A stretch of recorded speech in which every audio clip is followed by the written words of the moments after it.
Psychopathy dark personality trade का सबसे खतरनाक ट्रेड है और एक इंसान के लिए यह बहुत ज्यादा डैमेजिंग है के विलियन या नार्सिसिस्टिक पर्सनैलिटी से भी।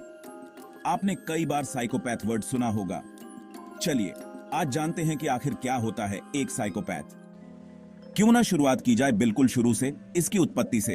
असल में साइकोपैथ शब्द दो ग्रीक शब्दों से मिलकर बना है, एक साइक यानी कि आत्मा और दूसरा पैथोस यानी कि दुख, और दोनों मिलकर बना साइकोपैथ यानी कि आत्मा का दुख। लेकिन यकीन मानिए, साइकोपैथी में साइकोपैथ आखिरी इंसान होगा जिसे तकलीफ होगी। साइकोपैथी बाकी दो ट्रेड के मुकाबले बहुत ज्यादा खतरनाक है। खतरनाक इसलिए क्योंकि यह बहुत ज्यादा एक्सट्रीम लेवल तक जा सकता है, नार्सिसिस्टिक या फिर मैकवेलियन पर्सनालिटी से भी।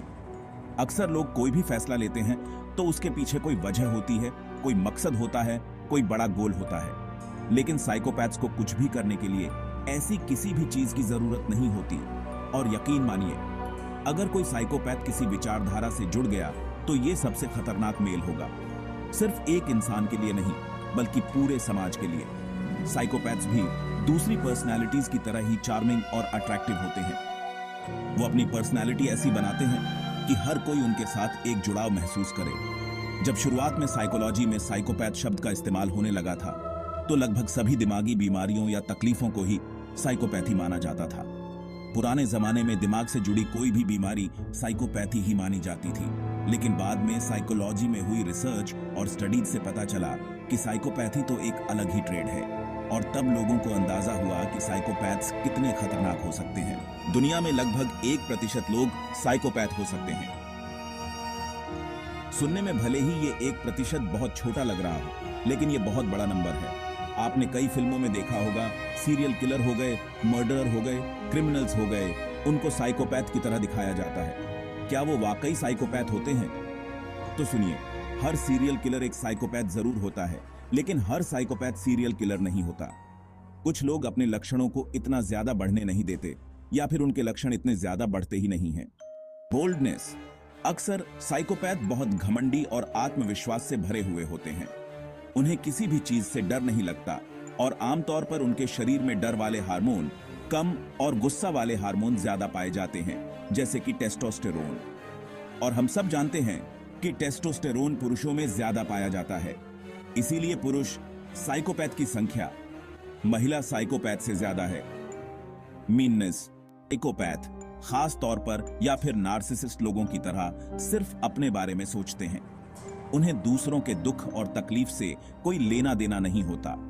और दूसरी पर्सनालिटीज की तरह ही साइकोपैथी में भी सबसे बड़ा लक्षण होता है सहानुभूति की कमी।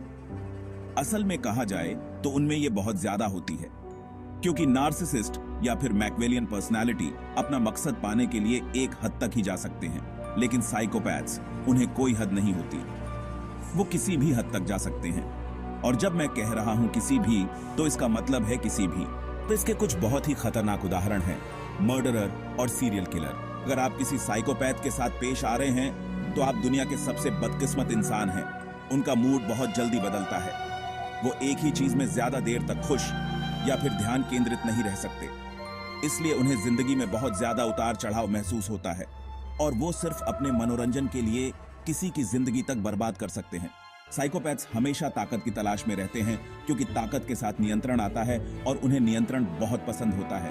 और जब मैं नियंत्रण की बात कर रहा हूं तो इसका मतलब है इंसानों पर नियंत्रण, न कि परिस्थितियों पर। इसीलिए वो हिंसा या फिर यौन शोषण का इस्तेमाल बड़े ही आम तरीके से कर सकते हैं।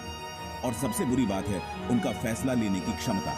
सीधे शब्दों में कहूं तो साइकोपैथ्स अपनी इच्छाओं और भावनाओं को काबू में नहीं रख पाते। और अगर कोई साइकोपैथ ICD यानी इंपल्स कंट्रोल डिसऑर्डर से जूझ रहा है तो मामला और भी ज्यादा बिगड़ जाता है। इसी कारण सीरियल किलिंग जैसी घटनाएं होती हैं, क्योंकि वो लोग अपने आवेगों को काबू नहीं कर पाते।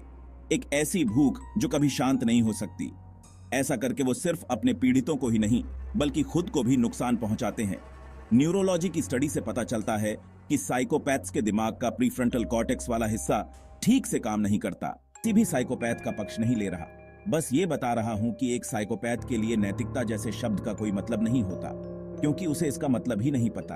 और यही कारण है कि अगर कोई साइकोपैथ किसी विचारधारा को मानने लग जाए तो उसे गलत साबित करना लगभग नामुमकिन है। और अगर उसकी विचारधारा ताकत पर आधारित हुई तो फिर पैदा होते हैं तानाशाह। एक नार्सिसिस्टिक पर्सनैलिटी की तरह साइकोपैथ्स भी सफलता या फिर बड़ा बनने के लिए नहीं बने होते। अगर आपके माता पिता में से कोई साइकोपैथ है तो हो सकता है कि उनके कुछ गुण आप में भी आ जाएं।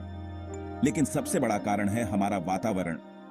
बचपन का वातावरण, बचपन में देखे गए झगड़े, परिवार का साथ न मिलना, परिवार द्वारा अनदेखा किया जाना, हिंसा, बुरी घटनाएं या फिर ऐसे अनुभव जो कि एक छोटे से दिमाग पर गहरा असर डालते हैं।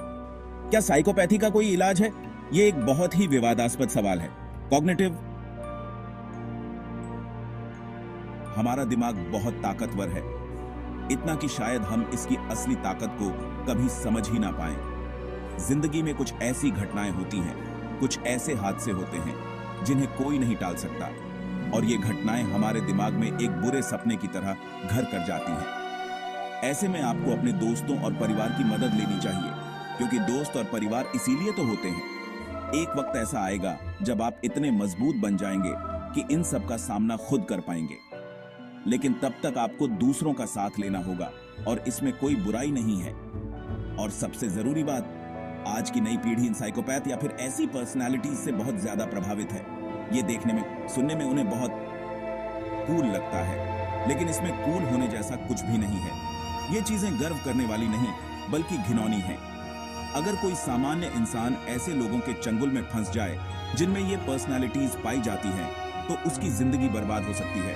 Dark psychology, manipulation, narcissism, Machiavellianism, psychopathy, ये कोई मामूली चीजें नहीं हैं जिनका इस्तेमाल आप कूल बनने के लिए करें, और आप इनके जैसे बनने की कोशिश मत कीजिए। भावनाओं को ना दिखाना और भावनाओं का ना होना, ये दोनों अलग अलग बातें हैं, और आपको ये समझना होगा। मेरी बातें कई लोगों को महत्वपूर्ण तो कई लोगों को बेकार लग रही होंगी। असल में बात आती है नैतिकता की। तो बताइए, आपके हिसाब से नैतिकता क्या है?